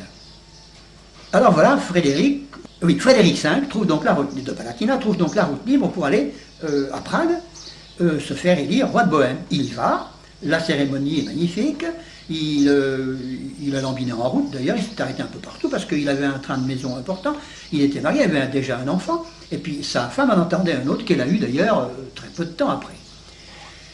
Et il s'installe là, mais alors, il était donc en rébellion avec son empereur. Et il fallait qu'il s'attende, évidemment, à une épreuve de force. Elle n'a pas traîné. Il s'est installé en 1619 et dès 1620 a eu lieu une grande bataille entre les armées de l'empereur Ferdinand et les armées de Frédéric V, roi de Bohême. Et ça a été la catastrophe pour le roi de Bohême. Ça a été la grande victoire catholique de la Montagne Blanche, qui a été une victoire écrasante au profit de Ferdinand, de l'empereur Ferdinand. Alors panique au château de Hradčany à Prague. On embarque des affaires, le plus qu'on peut, mais on ne peut pas en prendre énormément, et on oublie des tas de choses, et en particulier le coffret qui contenait l'ordre de la Jarretière. Et alors il est parti sans son coffret de la Jarretière, de telle sorte que les estampes du moment le montrent en fuite, évidemment, avec un bas bien remonté, mais l'autre bas tombant sur les chevilles parce qu'il avait oublié sa jarretière. Alors voilà. Alors on comprend, n'est-ce pas, que c'était une très grosse déception pour les Rosicruciens que cette affaire de la défaite de la Montagne Blanche. Et on comprend qu'ils n'aient pas répondu aux sollicitations. Mais on le comprend si on veut, parce que finalement il s'est tout de même écoulé 4 ans après le dernier manifeste est donc de 1616, la bataille de la Montagne Blanche est de 1620, il s'est écoulé 4 ans pendant lesquels tout de même ils sont restés en silence. Vous me direz, 4 ans, c'est pas beaucoup. Si je voulais répondre à des livres, les livres n'ont pas été imprimés en 4 ans. Enfin, cette explication vaut ce qu'elle vaut, mais je trouve qu'elle met de l'ordre dans les affaires parce qu'elle concrétise beaucoup tout ça. Ce que je viens de vous dire, c'est une thèse qui est relativement récente, et c'est une thèse anglaise.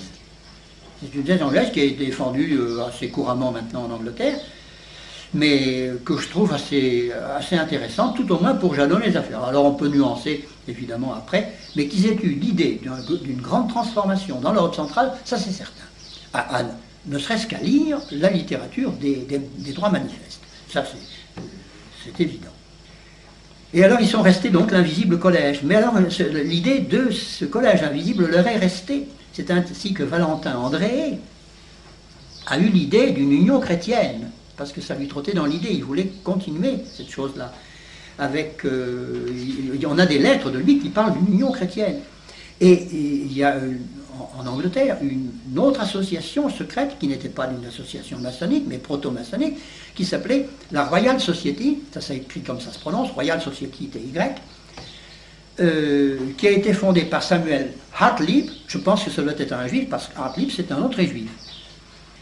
Samuel Hartlib, je pense que ça doit être un juif. Enfin, il avait fondé cette société, cette Royal Société, mais qui était beaucoup plus concrète. Elle n'était pas utopiste, c'était une société savante. Et d'ailleurs, Newton en a fait partie. Mais c'était une société savante, une société de pensée, mais une société savante. Très fermée d'ailleurs, ce qui laisse penser qu'il y avait quand même une idée de société secrète qui continuait à cheminer dans l'air, en vue de cette grande réformation universelle. Voilà ce que je voulais vous dire sur la fin des Rose-Croix. Alors le mot de Rose-Croix et la notion de Rose-Croix sont donc des choses relativement récentes, ça date du début du XVIIe siècle, 1616, n'est-ce pas? Mais alors, qu'il y ait eu avant des intellectuels, des utopistes, qui aient pu a posteriori porter ce nom de Rose-Croix, ça c'est évident. Et alors, qui sont-ils ces types-là? Eh bien, ce sont généralement des savants plus ou moins errants, comme Raymond Lull, comme Guillaume Postel, comme Nicolas de Cuse, comme tous ces gens qui sont... Comment? C'était pas des cardinaux? Ben oui, Nicolas de Cuse était cardinal. Il y en avait des religieux parmi. Il y avait Roger Bacon qui était un franciscain, il y avait Francis Bacon qui était un chancelier d'Angleterre. Tous ces gens-là ont écrit des utopies qui ressemblent beaucoup aux manifestes rosicruciens. C'est moins romanesque, c'est moins amusant à lire, mais ça y ressemble beaucoup. Ça ne fait pas appel comme les manifestes à un recrutement immédiat, mais enfin, c'est très intéressant. Alors ces gens-là, il faut vraiment les étudier spécialement, parce qu'ils méritent d'être connus. Des gens comme Marcille Fissin. Alors, il ne faut pas s'imaginer que ce sont des grands génies. Les doctrinaires maçonniques, maintenant, nous les montent en épingle en disant que c'est les grands génies, incomparables, qui parlent. Quand on lit leur papier, leur livre, c'est pas génial du tout. Seulement on les monte en épingle maintenant parce qu'évidemment, ils ont transmis cette espèce de vieille flamme hermétique avec des sous-entendus plus ou moins gnostiques. C'est ça leur génie, ça consistait à ça. Mais autrement, ce sont plutôt des esprits marginaux. C'est plutôt si vous voulez, des originaux et puis des détraqués. Parce qu'il y a Guillaume Postel, par exemple, qui était marié avec Pernelle, ça c'est tordant. Il était écrivain public. Alors, comme écrivain public, il voyait pas mal de juifs qui venaient lui etc. Et alors, il était tombé à un moment donné, soi-disant, sur un manuscrit étonnant qu'il a mis 20 ans à déchiffrer. Il a mis 20 ans à déchiffrer ce truc-là. Et c'était des recettes alchimiques. Alors il a fini par faire de l'alchimie et puis gagner beaucoup d'argent. Il est devenu excessivement riche. Et il a fait des donations, comme quand on est très riche, on fait des donations, ne serait-ce que pour se faire pardonner sa richesse. enfin les donations. Et il y a des tas de gens qui ont reçu des tas d'ordres en France qui ont reçu des donations de Guillaume Postel. Et puis il était donc marié avec Pernelle, et puis à un moment donné, il a disparu, et il a fait courir le bruit de sa mort. Et puis alors, au XVIIIe siècle, on les a retrouvés tous les deux en Inde. Mais il raconte ça sérieusement, vous savez, les gens, les alchimistes, parce qu'ils ont l'élixir de longue vie. Alors on les a retrouvés, Pernelle et alors en réalité, il y a des mauvaises langues qui disent, oh, il n'a pas fait d'alchimie du tout, pensez, seulement il voyait des juifs. Alors, pour camoufler les savoirs juifs, et puis il faisait un petit peu comment ça s'appelle, de prêt par intérêt d'usure, c'est pas. Alors il faisait de l'usure avec les juifs, alors il a gagné beaucoup d'argent comme ça. Enfin, les histoires. Alors vous voyez, c'est pour vous situer le genre de personnage qu'on monte en épingle maintenant, et dont on fait des grands génies. Ben non, ils sont presque tous comme ça. Ils sont presque tous moins que des originaux. Il y a eu des hommes d'église. Alors évidemment, il ne faut pas confondre aussi, parce qu'il se produit un autre phénomène.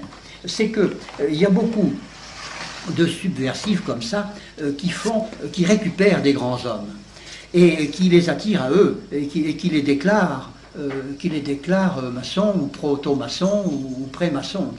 C'est ce qui est arrivé avec Saint-Albert le Grand, que l'on a déclaré sorcier, parce qu'il avait écrit le Grand Albert, que d'ailleurs il n'a pas écrit, on lui a attribué faussement.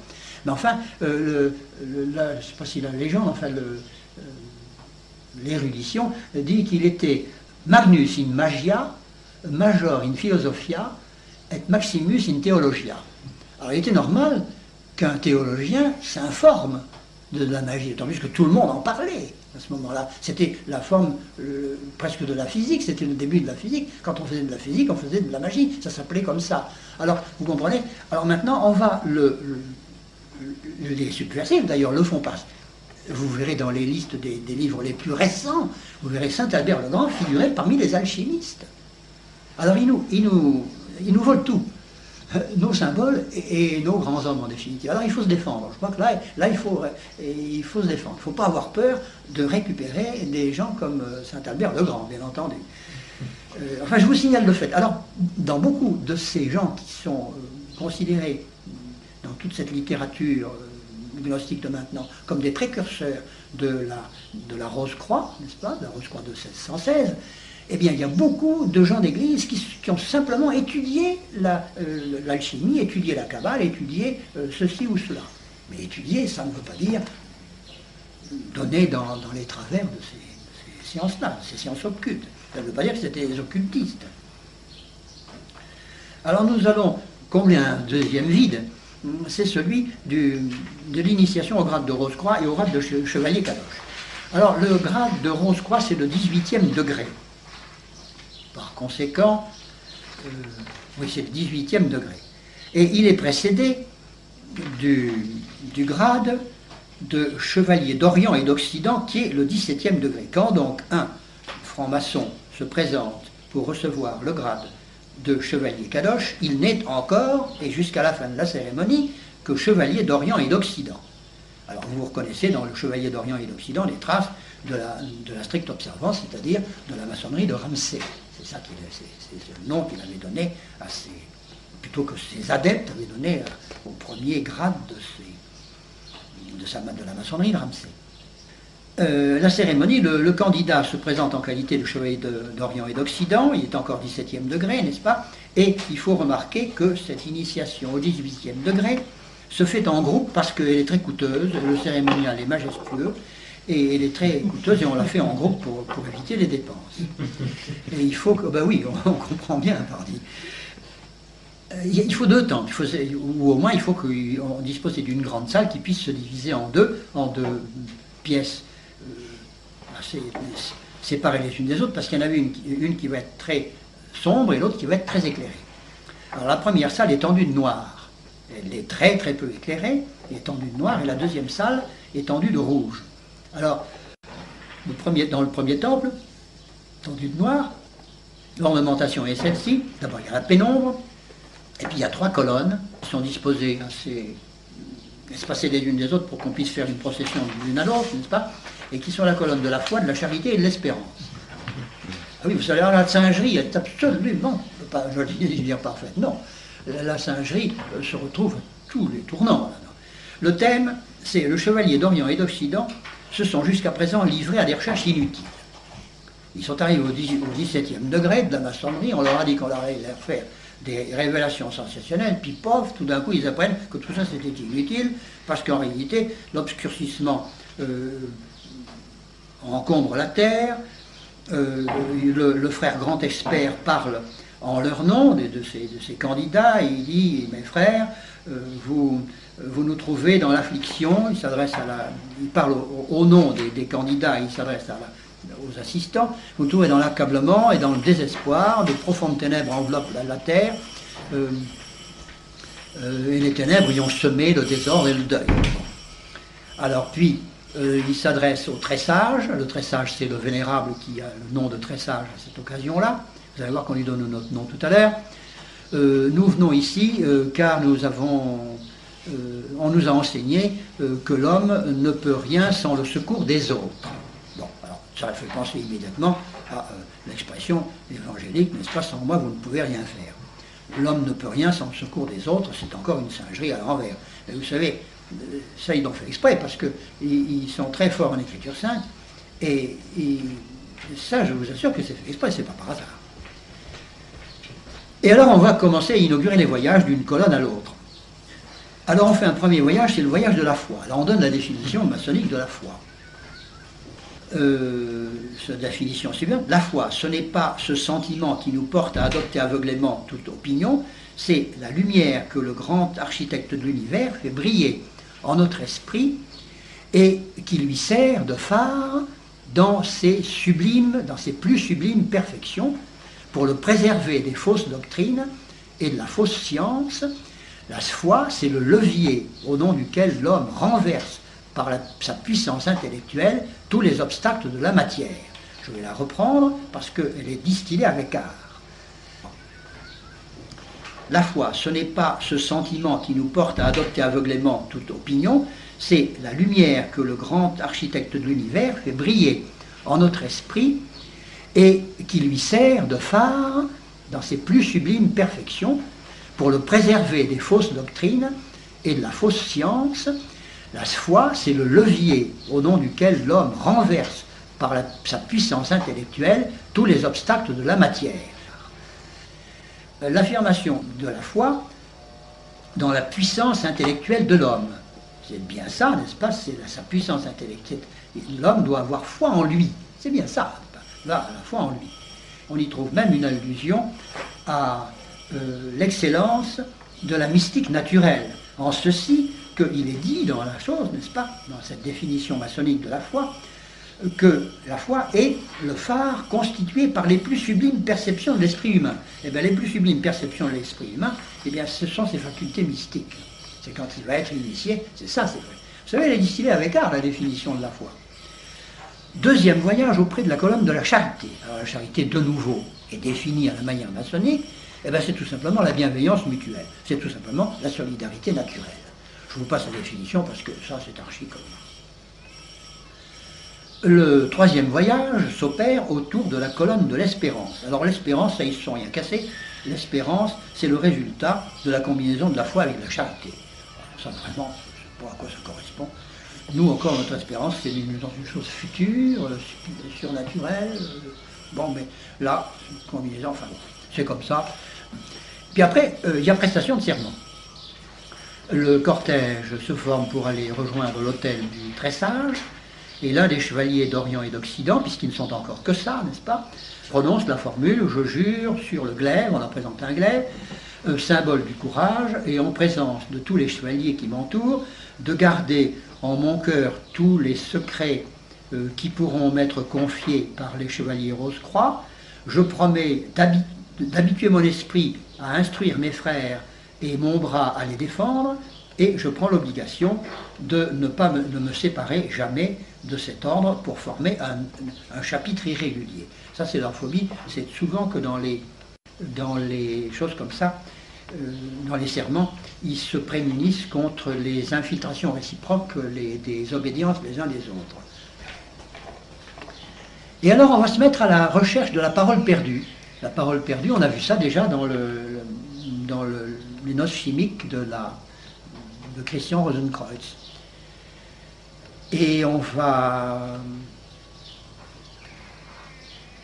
Les 3 premiers voyages n'ont pas suffi à retrouver. On a beau avoir recours à la foi, l'espérance et la charité, on n'a pas trouvé la parole perdue. Et alors, le très sage, voyageons mes frères, cherchez et vous trouverez. Alors on va de nouveau faire 3 tours du temple. Et on va éteindre la lumière qui brille sur les 3 colonnes. Parce qu'on est allé les visiter, les 3 colonnes, mais elles restent encore avec une lumière qui brille au-dessus de chacune d'elles. Alors il y a ces 3. Alors on va... alors nous voilà donc, on va éteindre les lumières qui brillent. Alors on va se trouver donc dans l'obscurité presque totale. Mais alors il y a un vase qui brûle il y a de l'alcool dedans et on fait brûler l'alcool à même comme ça. Ça fait une flamme bleuâtre, mais ça suffit pour éclairer. Ça éclaire très peu l'alcool quand ça brûle comme ça, mais enfin ça suffit pour éclairer un peu. Et alors on va recouvrir la tête de chacun des chevaliers d'Orient et d'Occident qui sont candidats avec un voile noir. Et puis on va rentrer dans le temple rouge. Dans l'ornementation, eux, ils auront les yeux bandés. L'ornementation du temple rouge est comme ce, et de la façon suivante. D'abord, il est tout très éclairé, il y a des tentures rouges, et puis alors on y trouve à la place d'honneur un phénix, un pélican et un aigle noir. On y trouve la croix latine ornée d'une rose dans son milieu. On y trouve un autel recouvert d'un tapis rouge avec une frange d'or. On y trouve un candélabre à 5 branches, pas à 7, à 5 branches. On y trouve de l'encens qui brûle dans une cassolette sur les marches de l'autel. Et puis alors, à partir de ce moment-là, le très sage, qui est le vénérable de la loge, prend le nom d'Atirzata. Atirzata, A-T-H-I-R-S-A-T. A-T-H-I-R-S-A-T. Atirzata.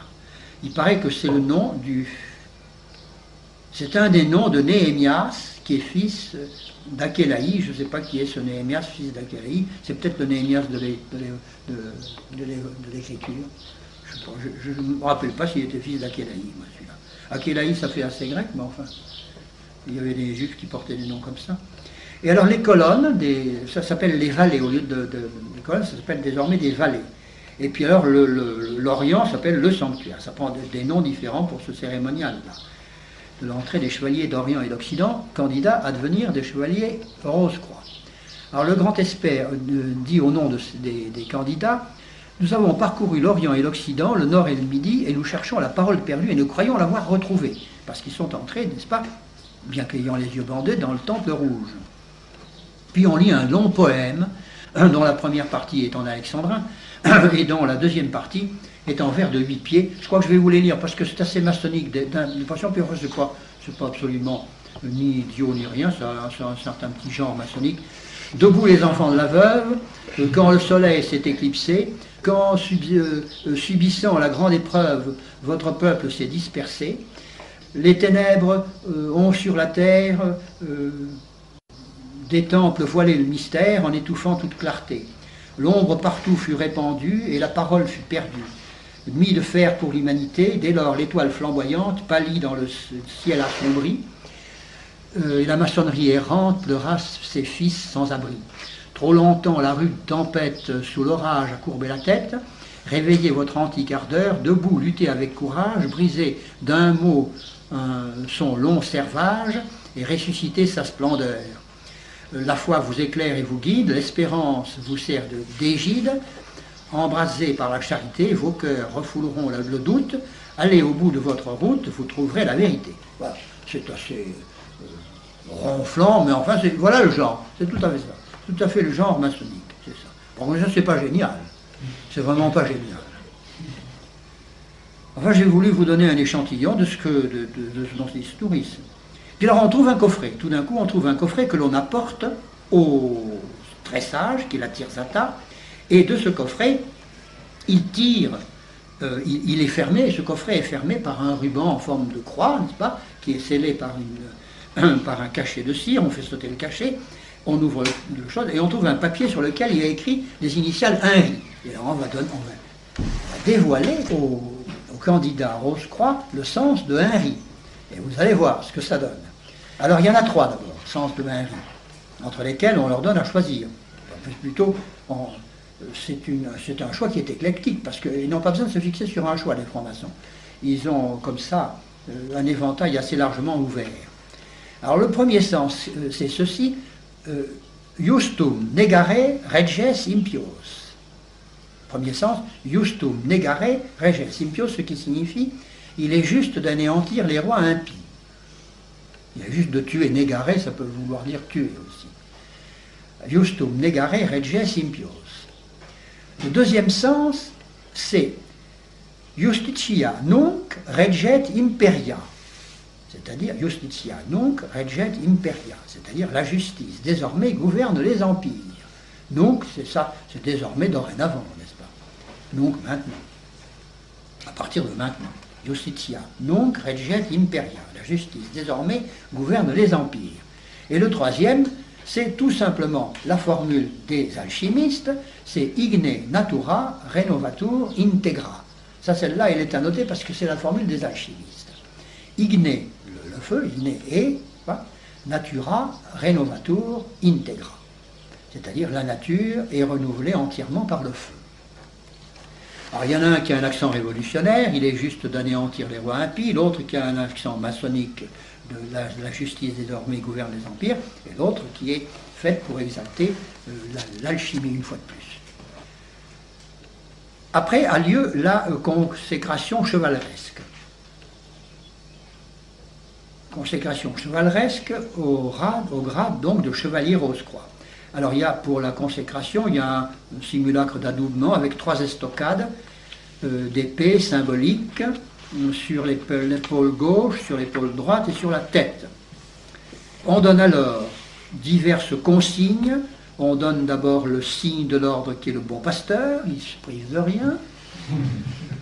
Le signe de reconnaissance, c'est l'index levé vers le ciel dont le symbolisme est celui-ci. Il y a une puissance supérieure à l'homme. Et le contre-signe, puisqu'il faut toujours un contre-signe, c'est l'index dirigé vers le sol, dont le symbole est celui-ci. L'homme est né de la terre. On leur donne le mot de passe, c'est Emmanuel, auquel on doit répondre par Pax Vobis. La batterie du vénérable, la Tirzata, c'est 7 coups sur le machin, bon, sur le plateau, que je ne vous confonde pas. L'âge maçonnique, c'est 33 ans, comme par hasard.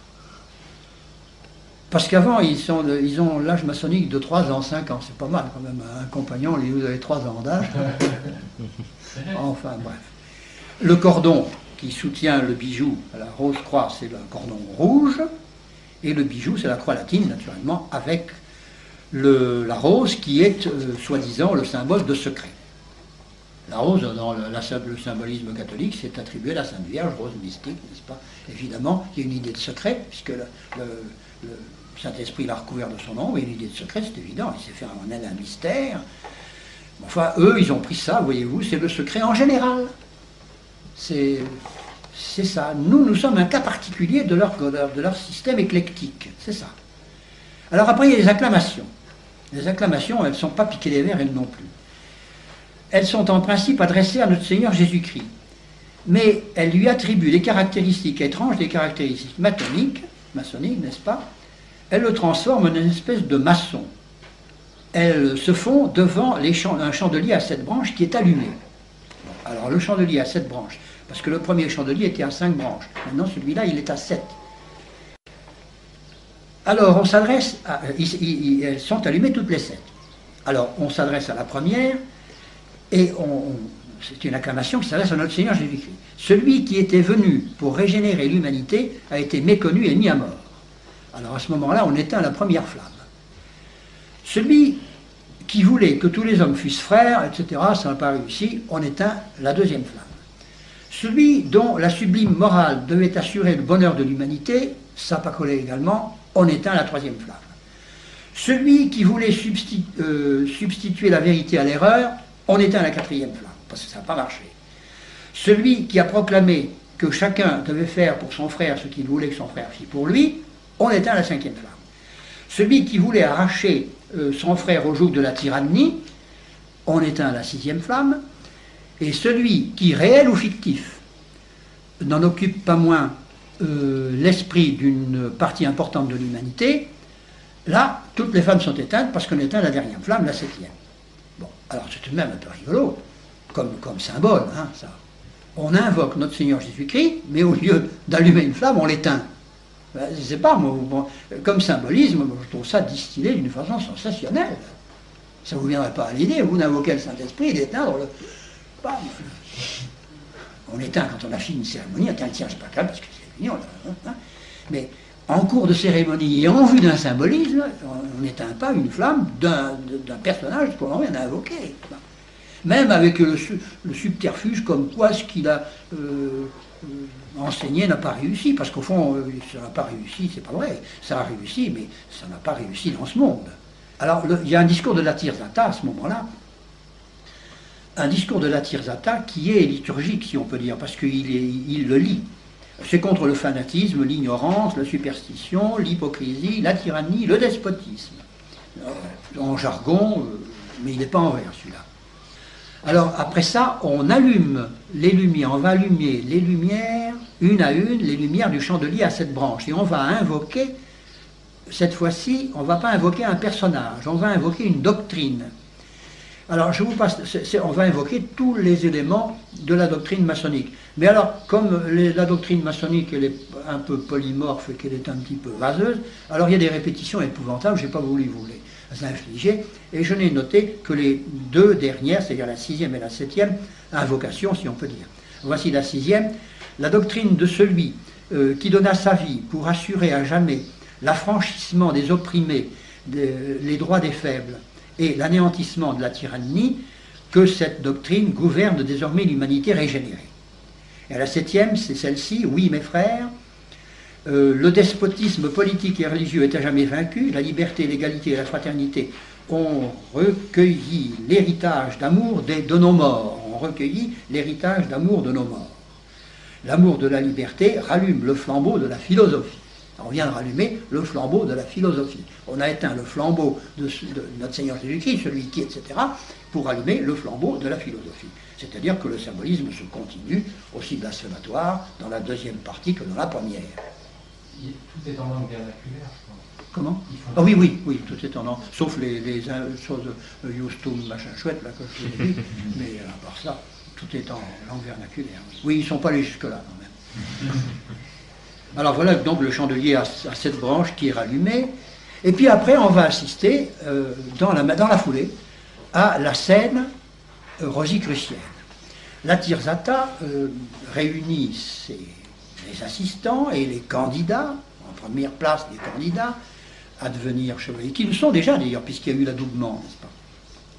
Il va les réunir en une scène rosicrucienne, et il va leur dire, mes frères, avant de nous quitter, nous allons rompre ensemble le même pain et boire dans la même coupe. Alors en cortège, installation, autour d'une table, etc., divers rites préparatoires au cours desquels il y a ce qu'on appelle les libations, c'est-à-dire des toasts. Et puis alors, le deuxième maître de cérémonie présente au très sage, à Tirzata, un plat sur lequel sont le pain et le vin. La Tirzata prend le pain, l'élève et dit qu'il nous maintienne en forme et en santé. Ah ben, mon Dieu. Moi j'ai eu le souffle coupé. On lui présente, il remplit les coupes, et il remplit les coupes, n'est-ce pas? Il prend dans ses mains, il prend dans ses mains, il élève et il dit que ce vin, symbole de l'intelligence, élève notre esprit.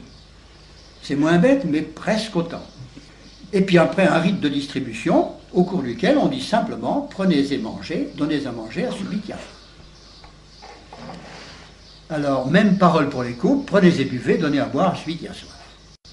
Puis après, il y a un rite de congédiement, où la Tirzata a le culot de dire, tout est consommé. Alors, vous voyez, c'est phénoménal, C'est phénoménal.